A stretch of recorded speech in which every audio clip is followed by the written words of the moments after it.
صلاۃ و سلام علیک یا رسول اللہ صلی اللہ تعالی علیہ وسلم۔ پیارے اسلام بھائیوں، جب بھی مسجد میں داخل ہونے سے پہلے اعتکاف کی نیت کر لیجیے کہ جب تک مسجد میں رہیں گے اعتکاف کا ثواب ملتا رہے گا۔ مسجد میں کھانا پینا سونا، یہاں تک کہ سحری افطار یا آب زمزم یا دم کیا ہوا پانی پینے کی بھی شرعاً اجازت نہیں ہے۔ فتویٰ شامی میں ہے کہ اگر اعتکاف کی نیت ہو تو یہ سب چیزیں مثلاً جائز ہو جائے گی۔ ہاں، بغیر اعتکاف کی نیت یہ چیزیں جائز نہیں ہوگی۔ اگر پیئیں گے کھائیں گے یا سوئیں گے تو اس چیز کا گنہگار بھی ہو سکتے ہیں۔ نحمدہ ونصلی علی رسولہ الکریم، اما بعد فاعوذ باللہ من الشیطان الرجیم، بسم اللہ الرحمن الرحیم۔ ان الصلاۃ تنہی عن الفحشاء والمنکر، بے شک نماز روکتی ہے بے حیائی اور بری باتوں سے۔ کہ ہم نماز پڑھتے ہیں، نماز بے شک میں بری باتوں اور بے حیائی سے روکتی ہے، یہ ہم سب کو پتہ ہے۔ لیکن کیا ہم اس سے رکتے ہیں؟ کیا ہم اس چیزوں سے باز آتے ہیں کہ ہم دیکھتے ہیں کہ ہم نماز تو پڑھتے ہیں، ہم 5 وقت کی نماز پڑھتے ہیں، لیکن ہم بے حیائی، بری چیزوں، بری اعمال، بد اخلاقی ایسی چیزوں سے ہم نہیں بچ پاتے۔ جب تک مسجد میں رہتے ہیں الحمدللہ با اخلاق رہتے ہیں، جب مسجد سے باہر نکلتے ہیں تو واپس ہمارا وہی پہلے جیسا حال دیکھنے کو مل جاتا ہے۔ تو مسجد، نماز کس لیے ہے؟ نماز پڑھتے ہیں، نماز میں کیا کہتے ہیں؟ نعبدہ ونصلی علی رسولہ الکریم، ان الصلاۃ تنہی عن الفحشاء والمنکر، یعنی بے شک نماز روکتی ہے بری باتوں اور بری باتوں سے اور بے حیائی سے۔ تو بے حیائی، بری باتوں سے بچنے کے لیے ہم نماز پڑھتے ہیں، لیکن نماز پڑھنے کے بعد بھی اس کے باوجود بھی ہمارا اخلاق ویسا ہی رہتا ہے۔ اس سے ثابت یہ ہوتا ہے کہ ہماری نمازیں درست نہیں ہیں۔ اللہ اکبر! کہ ہم نمازیں تو پڑھتے ہیں لیکن ہماری نمازیں درست نہیں ہیں۔ ہم نماز میں کوئی ایسی کمی کر دیتے ہیں جس سے نماز فاسد ہو جاتی ہے۔ فاسد ہونے کا مطلب کہ ہم نماز پوری ہماری نماز خراب ہو جاتی ہے، جس کی وجہ سے ہمیں اس نماز کا ثواب نہیں ملتا۔ ہم مسجد میں داخل ہوتے ہیں، کوئی ایسی بات یا کوئی ایسی چیز کہہ دیتے ہیں جس سے کہ ہم گنہگار ہو جاتے ہیں، اور نماز پڑھتے ہیں تو نماز میں بہت سی چیزیں ہوتی ہے۔ آج ہمیں یہ پتہ نہیں ہے کہ نماز میں کتنی سنتیں ہیں، نماز میں کتنے فرائض ہیں، وضو میں کتنے فرائض ہیں، وضو میں کتنی سنتیں ہیں، غسل میں کتنے فرائض ہیں، غسل میں کتنی سنتیں ہیں۔ ہم ایسی چھوٹی چھوٹی چیزوں سے اسٹارٹنگ سے اگر اس چیز کا دھیان رکھیں تو الحمدللہ ہماری نمازیں بھی قبول ہوگی اور ہماری دعائیں بھی قبول ہوگی۔ کیونکہ نماز کے سب سے پہلے، نماز پڑھنے کے لیے ہمیں کیا ہونا چاہیے؟ نماز پڑھنے کے لیے سب سے پہلے پاک ہونا چاہیے۔ پاک ہونے کے بعد اگر ہم نماز پڑھنے آتے ہیں تو ہم نماز، اگر وضو نہ ہو تو وضو ہونا ضروری ہے۔ تو وضو کرتے ہیں تو ہمیں یہ پتہ نہیں کہ وضو میں فرائض کتنے ہیں، وضو میں کون سی چیزیں ہم چھوڑ دیتے ہیں، ایسی چیزیں چھوڑ دیتے ہیں جس سے ہمارا وضو ہی نہیں ہوتا، اور وضو نہیں ہوتا تو نماز بھی نہیں ہوتی۔ تو نماز وہی آگے حال نماز میں ہو جاتا ہے کہ ہم نماز تو پڑھتے ہیں، نماز میں ایسی چیزیں غلطیاں کر دیتے ہیں جس کی وجہ سے ہماری نماز فاسد ہو جاتی ہے، یا ہماری نماز ایسی کوئی غلطی ہو جاتی ہے۔ نماز میں اپنے سندر کو یعنی کپڑے کو پیچھے سے دونوں ہاتھوں سے کھینچنے سے نماز فاسد ہو جاتی ہے، یہ ہمیں پتہ نہیں ہے۔ اور اس چیز سے اگر نماز فاسد ہوگی تو نماز پوری ٹوٹ گئی۔ تو نماز میں ایسی حرکت کر دینا جیسے کہ کوئی لفظ نکل جانا، سانس کی آواز نکل جانا، یا ایسے پھونک مار دینا، یا کسی دوسرے کی طرف بلا لینا یا بول جانا، تو اس سے نماز فاسد ہو جاتی ہے، نمازیں ٹوٹ سکتی ہے، جس کی وجہ سے ہماری نمازیں نہیں ہوتی۔ اور ہم یہی چھوٹی چھوٹی غلطیاں کر کر آگے نماز پوری خراب کر کے چھوڑ دیتے ہیں، جس کی وجہ سے ہماری دعائیں بھی قبول نہیں ہوتی۔ آج ہم کہتے ہیں کہ ہماری دعائیں قبول نہیں ہوتی، ہماری نمازیں قبول نہیں ہوتی۔ ہم 5 وقت کی نماز تو پڑھتے ہیں لیکن ہمارے گھر میں پریشانیاں، تکلیفیں، بیماری دور نہیں ہوتی۔ اس کا مطلب کیا ہوا؟ اسلام بھائیوں، ہماری نماز قبول نہیں ہوتی۔ حدیث پاک کا مفہوم ہے کہ جس بندے نے نماز پڑھی، اس نماز میں کوئی کمی رکھ دی، اس کی نماز 20 آسمان میں اس طرح لٹکا دی جائے گی جیسے کسی کپڑا کسی گنٹڑی میں ڈال کر لٹکا دیا جاتا ہے، اور کل بروز قیامت کے دن وہی نماز ہمارے منہ پر مار دی جائے گی۔ اللہ اکبر! وہ نمازیں ہمارے منہ پر مار دی کیونکہ ہم نے نماز مکمل ہی نہیں پڑھی۔ اگر ہم کسی کے گھر پر مزدوری پر جائیں یا کسی کے کام پر جائیں تو اگر ہم اس کا کام نہ کریں گے تو کیا ہمیں وہ اپنی پوری مزدوری دے دے گا؟ نہیں دے گا۔ اسلام بھائی، وہ مزدوری پوری اس لیے نہیں دے گا کیونکہ ہم نے اس کا کام ہی نہیں کیا۔ اس لیے اگر ہم اللہ تعالیٰ کی بارگاہ میں آتے ہیں اور اس کی نماز پڑھتے ہیں تو ہم اس کی نماز اگر پوری درست نہ پڑھیں گے ہمیں اس کا ثواب کیسے مل جائے گا؟ حضرت کعب بن احبار رضی اللہ تعالی عنہ سے روایت ہے کہ حضرت موسیٰ علیہ السلام پر نازل کسی صحیفے میں اللہ تعالیٰ کا ارشاد پڑا ہے کہ اے موسیٰ علیہ السلام، 2 رکعت نماز ہوگی جس کو میری محبوب رسول محمد مصطفیٰ صلی اللہ تعالی علیہ وسلم اور اس کی امت پڑھا کرے گی، یہ فجر کی نماز ہوگی۔ یعنی حضرت موسیٰ علیہ السلام کو بھائی کسی نازل کتاب پر لکھا ہے کہ اللہ تعالیٰ کے شرط ہے کہ 2 رکعت نماز ہوگی جو فجر کی نماز ہوگی، جو میری امت جو رسول محمد صلی اللہ علیہ وسلم پڑھا کرے گی اور ان کی امت پڑھا کرے گی وہ فجر کی نماز ہوگی۔ اب فجر کی نماز کی کیا فضیلت ہے؟ لوگ اپنے بستروں میں یہ نماز کو چھوڑ دیتے ہیں، لیکن اس فجر کی نماز کی فضیلت کیا ہوتی ہے کہ جو شخص اسے پڑھا کرے گا اور میں اس کے دن اور رات کے گناہ معاف فرما دوں گا۔ سبحان اللہ۔ کہ جو فجر کی نماز پڑھتا ہے اس کے دن، یعنی جو نماز پڑھے گا وہ دن اور آگے پیچھے جو رات گزری ہے آگے کی رات، ان کے گناہ معاف فرما دوں گا۔ لیکن ہم تو وہ نمازیں چھوڑ ہی دیتے ہیں۔ اللہ اکبر۔ بخش دوں گا اور وہ بندہ میری پناہ میں، یعنی میری پناہ میں رہے گا وہ بندہ۔ تو ہم فجر کی نماز پڑھتے ہیں، ہمارے ایک تو گناہ معاف ہوتے ہیں، ایک رب العزت کی بارگاہ ان کی پناہ میں رہتے ہیں۔ اور آگے فرماتے ہیں بخش دوں گا۔ اے موسیٰ علیہ السلام 4 رکعت نماز ہوگی جس کو کوئی میری محبوب رسول محمد مصطفیٰ صلی اللہ علیہ وسلم اور اس کی امت پڑھا کرے گی، یہ جوہر کی نماز ہے۔ ان میں سے نماز کی پہلی رکعت عذر میں مغفرت عطا کروں گا اور دوسری رکعت کے ثواب میں ان کی میزان عمل یعنی نیکیوں کا پلڑا بھاری کر دوں گا۔ یعنی پہلی رکعت کی فضیلت کیا ہے جوہر کی نماز کی، کہ پہلی رکعت کے بدلے ان کی مغفرت کر دوں گا اور دوسری رکعت کے بدلے ان کے میزان عمل یعنی جو نیکیوں کا پردہ ہوگا، کل بروز قیامت کے دن ہماری نیکیاں اور برائیوں کو جب تولا جائے گا تو اس نیکیوں کے پردے کے بارے میں بتایا گیا، اس نیکیوں کے پردے کو میں بھاری کر دوں گا۔ یعنی جب دوسری رکعت اور تیسری رکعت کی فضیلت کیا بتاتے ہیں؟ میزان عمل کا پردہ بھاری کر دوں گا اور تیسری رکعت کے بدلے میں ان پر فرشتے مقرر کر دوں گا جو میری تسبیح اور ان کے لیے دعائی مغفرت کریں گے۔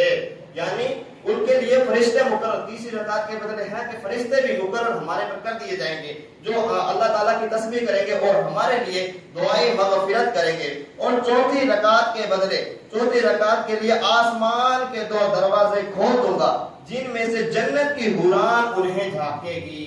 سبحان اللہ۔ وہ حوریں تو وہ ہوتی ہیں اگر دنیا میں ایک نظر ڈالتے تو دنیا کے سارے مرد ختم ہو گئے، اور آج ہم دنیا کی رنگینیوں میں، دنیا کے حسن میں کھوئے بیٹھے ہیں۔ میرے اسلام بھائیوں، آج ہم دنیا کی رنگینیوں اور دنیا کے حسن کو دیکھ کے کہتے ہیں کہ وہ کتنا خوبصورت ہے، وہ کالا ہے وہ گورا ہے۔ میرے اسلام بھائیوں، کوئی کالا گورا نہیں ہوگا، آپ کو بھی کالا ہے وہ بھی قبر میں جائے گا، وہ بھی اسی مٹی میں ملے گا، جو گورا ہے وہ بھی اسی مٹی میں ملے گا۔ دونوں کا حسن قبر میں حسن کا کوئی معنی نہیں رکھتا، معنی رکھتے ہیں تو اس کے اعمال، جو اس نے اعمال کیے ہیں دنیا میں، جو رہتے ہوئے اعمال کیے ہیں وہ اس کے معنی رکھتے ہیں۔ اور ان جنت کے حوران کو جانب یعنی نکاح میں تحفہ دوں گا، یعنی جب بندہ جب اس حوران کو تحفے میں دیا جائے گا۔ 4 رکعت جوہر کی یہ فضیلت ہے۔ ہر ایک رکعت کے بدلے، پہلی رکعت کے بدلے کیا تھا کہ اس کے مغفرت فرما دی جائے گی، دوسری رکعت کے بدلے کیا تھا اس کے میزان عمل یعنی نیکیوں کا پردہ وہ بھاری کر دیا جائے گا، تیسری رکعت کے بدلے کیا تھا اس کے لیے فرشتے یعنی تسبیح اللہ تعالیٰ کی تسبیح کریں گے، اس کے لیے دعائیں مغفرت کریں گے، اور چوتھی رکعت کے لیے حوران کو ان کے لیے یعنی حوران جھانکے گی یعنی دیکھے گی، جنت کے دروازے کھول دیے جائیں گے جن سے حور جو جنت کی حوریں ہوتی ہے اتنی خوبصورت ہوتی ہے، اگر وہ دنیا میں ایک نظر بھی ڈال دے تو دنیا کے جتنے بھی مرد ہیں وہ مرد ختم ہو جائے یعنی انتقال ہو جائے۔ ان کا یہ حسن ہوتا ہے، وہ ان کو نکاح میں یعنی تحفے میں دی جائے گی۔ سبحان اللہ۔ اے موسیٰ علیہ السلام 4 رکعت نماز جو میرے محبوب نبی صلی اللہ تعالی علیہ وسلم کی امت پڑھا کرے گی، یہ عصر کی نماز ہے جس کے ثواب میں آسمان زمین کا کوئی ایسا فرشتہ نہیں ہوگا جو ان کے لیے دعائے بخشش نہ کرے، اور جو جس شخص کے لیے فرشتے دعائے بخشش کرے کبھی میں انہیں کبھی عذاب نہیں دوں گا۔ یعنی عصر کی نماز کی فضیلت بتائی گئی ہے کہ جو بندہ عصر کی نماز پڑھتا ہے اس کے لیے دنیا میں آسمان کا کوئی بھی ایسا فرشتہ نہیں ہوگا جو اس کے شخص کے لیے دعائے بخشش کرے گا، یعنی بخشش اس کے دعا اللہ تعالیٰ سے بارگاہ میں دعائے بخشش اس بندے کے لیے کرے گا، اور جس کے حق میں دعائے بخشش فرشتے کرے اس بندے کو اللہ کبھی عذاب نہیں دے گا۔ تو میرے اسلام بھائیوں، نمازوں کی یہ فضیلتیں آتی ہے۔ اور آگے دیکھیے حضرت موسیٰ علیہ السلام 3 رکعت ہوگی جس کو میرے محبوب رسول اللہ صلی اللہ تعالی علیہ وسلم ان کی امت غروب آفتاب کے بعد غروب آفتاب کے فوراً بعد پڑھا کرے گی، جس میں ان کی لیے آسمان کے دروازے کھول دوں گا اور اپنی جس حاجات کے لیے مجھ سے کہیں گے میں اسے پورا کروں گا۔ اے موسیٰ علیہ السلام 4 رکعت یعنی 3 رکعت مغرب کی کیا فضیلت بتائی ہے کہ جو بندہ 3 رکعت نماز مغرب کی پڑھتا ہے تو اس کے لیے فضیلت یہ بتائی گئی کہ وہ بندہ اس کے لیے آسمان کے دروازے کھول دیے جائیں گے اور اسے کہا گیا ہے کہ تو جو مانگے گا تجھے دیا جائے گا، یعنی اپنی جو بھی حاجت ہے وہ جائز حاجت ہے وہ مانگ تجھے دیا جائے گا۔ لیکن ہمارے مغرب کے وقت کیا ہوتا ہے کہ ہمیں بعض دکانوں پر، چوراہوں پر، گھروں میں کہتے ہیں کہ یار آج ہمارا یہ کام ہے، کام سے تھکا ہوا آیا ہوں، اب نہیں آ سکتا مسجد میں، عشاء میں دیکھوں گا۔ عشاء میں وہی عالم رہتا ہے کہ یار کام سے تھکا ہوا تھا، نیند آ گئی، مسجد تک نہیں پہنچ پائے، اللہ اکبر، اور پھر وہی فجر کی بات ہوتی ہے کہ یار رات کو سویا تھا، صبح اس لیے نیند نہیں جاگی اور نہیں آ پایا۔ لیکن مسجد امام نہ پہنچے اس دن، مسجد کا امام نہ پہنچے ٹائم پر، تو اس پر لوگ سوال اٹھا دیتے ہیں۔ اسلام بھائیوں سبھی کے حالات یہی ہوتی ہے، شیطان کے ہاتھ میں نفس ہوتی ہے، چاہے وہ امام ہو، چاہے وہ مقتدی ہو، چاہے وہ بچہ ہو، چاہے وہ بوڑھا ہو، چاہے وہ عورت ہو، چاہے وہ کوئی لڑکی ہو، ہر ایک نفس شیطان کے ہاتھ میں ہوتی ہے۔ ہر حالت میں شیطان ہمیں روکنے کی کوشش کرتا ہے، لیکن پھر بھی اس کی بارگاہ میں آ کر جب بندہ کھڑا ہو جاتا ہے تو اس کے تو نامہ اعمال میں جو نیکیاں لکھی جاتی ہے، سبحان اللہ، کہنے کی کوئی لفظوں میں بیان نہیں کر سکتا۔ آگے کیا فرماتے ہیں؟ اے موسیٰ علیہ السلام 4 رکعت نماز ہوگی کہ کوئی میرے محبوب محمد مصطفیٰ صلی اللہ علیہ وسلم کی امت سرخی یعنی آسمان کی سرخی غائب ہونے کے بعد پڑھا کرے گی، یہ عشاء کی نماز ہوگی جو ان کے لیے وفا کے بہتر ہوگی، وہ اپنے گویا کہ اپنے ماں کے پیٹ سے آج ہی پیدا ہوا ہو۔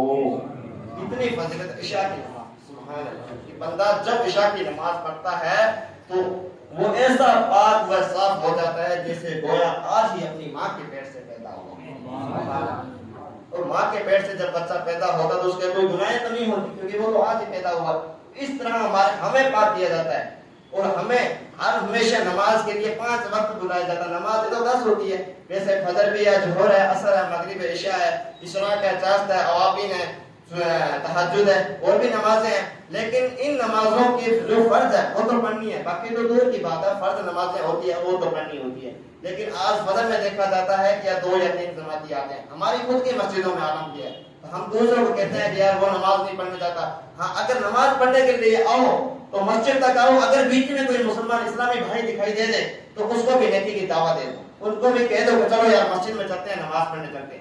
ہم اگر کہہ دیا وہ بندہ نہ آئے جائے لیکن اس کا ثواب ہمیں مل جائے گا، کیونکہ ہم نے اس کو دعوت دی، نماز کے لیے دعوت دی، نہیں کوئی جائز کام کی دعوت دی۔ تو کبھی کوئی اسلام بھائی ایسا دکھائی دے، سلام کرنا سنت ہے، ہم سلام کسی کو کریں گے، اگر وہ جواب دے گا تو ہمیں اس کا ثواب مل جائے گا۔ اگر کوئی ہم سے ناراض ہے یا ہم سے لڑا ہوا ہے اس سے بھی سلام کرو۔ بعض کتابوں میں بتایا گیا اگر کتنا بھی مسلمان ناراض ہوا ہو اس سے 3 دن لگاتار سلام کر لو، اس کا دل انشاءاللہ عز و جل اس کا دل پگھل جائے گا اور تیسرے دن واپس سلام کا جواب ضرور دے گا۔ اگر کوئی سلام کا جواب نہ دے تو بھی اسے دو، سلام کر لو، سلام کرنا سنت ہے، جواب دینا واجب ہے، تو ہمیں سلام کرنا چاہیے، اگر وہ سلام جواب دے یا نہ دے۔ اگر کوئی ہم سے سلام کر رہا ہے، ہم کسی سے ناراض ہے تو سلام سے کوئی ناراضگی نہیں رکھنی چاہیے، کیونکہ سلام کا جواب دینا واجب ہے، ہم جواب دے دینا چاہیے۔ اور بعض ہم نماز پڑھتے ہیں، میں ایک بات اپنی گفتگو رو کے بتانا چاہتا ہوں کہ بعض اسلام بھائی وضو کر کے مسجد کے اندر داخل ہوتے ہیں تو وضو کے قطرے مسجد کے اندر ٹپکاتے ہوئے آتے ہیں مسجد کے اندر، یا آ کے ہاتھ پہنچتے ہیں یا سیدھے ہی آ کر دری وغیرہ کے اوپر بیٹھ جاتے ہیں، جس کی وجہ سے وہ خود مسجد میں داخل ہوتے ہی گناہ کار ہو جاتے ہیں، کیونکہ مسجد کے اندر وضو کے قطرے ٹپکنا مکروہ تحریمی ہے، یہ سب سے بڑا گناہ۔ ہم گناہ مسجد کے اندر، ہم کہتے ہیں کہ ہماری دعائیں قبول ہوتی ہیں، ہم مسجد کے اندر داخل ہوتے ہی گناہ کر بیٹھتے ہیں، پھر آگے کی تو دوسری چیز ہے۔ تو یہ چیز ہم ہر چھوٹی چھوٹی چیز اگر اس چیز کو عمل کریں، اگر چھوٹی چھوٹی چیزیں ان پر عمل کرتے ہیں، دھیان رکھیں تو انشاءاللہ عز و جل ہماری نمازیں بھی قبول ہوگی، ہماری دعائیں بھی قبول ہوگی۔ حضرت عبداللہ بن عباس رضی اللہ تعالی عنہ فرماتے ہیں کہ ہمارے پیارے آقا رسول اعظم صلی اللہ تعالی علیہ وسلم نے فرمایا جب بندہ مومن نماز کی ادائیگی کے لیے اللہ تعالیٰ کے بارگاہ میں آتا ہے اور اللہ اکبر کہتا ہے تو وہ